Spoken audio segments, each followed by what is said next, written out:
মোর্শেদ ভাই, একদম very basic লেভেলের একটা কোশ্চেন আপনার কাছে থাকবে যে হিউম্যান রিসোর্স, মানব সম্পদ, হিউম্যান রিসোর্স ডিপার্টমেন্ট বা মানব সম্পদ বিভাগ, হিউম্যান রিসোর্স আসলে কি শুধু কি একটা ডিপার্টমেন্ট নাকি এটি অর্গানাইজেশনের কোর গ্রোথ ড্রাইভার?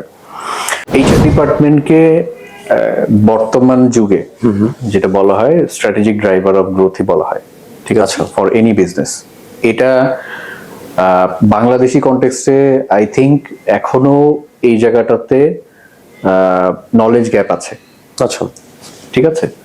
সো এই নলেজ গ্যাপটা ইনফ্যাক্ট মানে আমরা যারা এইচআর প্রফেশনাল আছি তাদেরকেই দূর করতে হবে, দূর করার জন্য কাজ করতে হবে।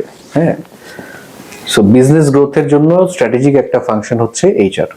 আচ্ছা, স্ট্র্যাটেজিক ফাংশন মানে কি, মানে স্ট্র্যাটেজিক কথাটা কেন আসে, মানে which supports you in long term. মানে পিস মিল বেসিসে কাজ করে যাব, একটা রিক্রুটমেন্ট হায়ারিং এর কল আসছে সেটাই আমি হায়ার করে দিব, কাজ শেষ। নো, এই হায়ারিংটা কেন করব সেটা বোঝা, এই হায়ারিং করলাম, তারপরে ওই এমপ্লয়িটা তার রোলটা সাকসেসফুলি, এফিশিয়েন্টলি, এফেক্টিভলি প্লে করতে পারছে কিনা সেটা এনশিওর করা। দ্যাট মিন্স তার ট্রেনিং এন্ড ডেভেলপমেন্ট এনশিওর করা, তার গ্রোথ ইন ফিউচার কোথায় যাচ্ছে সে, দ্যাট মিন্স সাকসেশন প্ল্যানিং করা।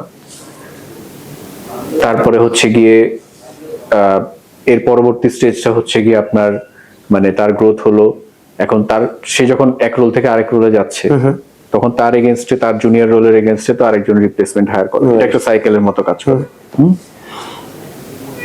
স্ট্র্যাটেজিক ড্রাইভার কখন বলছি, যখন আমরা অ্যাজ এইচআর প্রফেশনাল কোর বিজনেসের সাথে ইনভলভ থাকতে পারি বা হচ্ছি। কারণ একটা এইচআর প্রফেশনালকে always like a finance professional business বুঝতে হবে। হ্যাঁ, if only you understand the business, then you can add proper value to the business being in an HR department.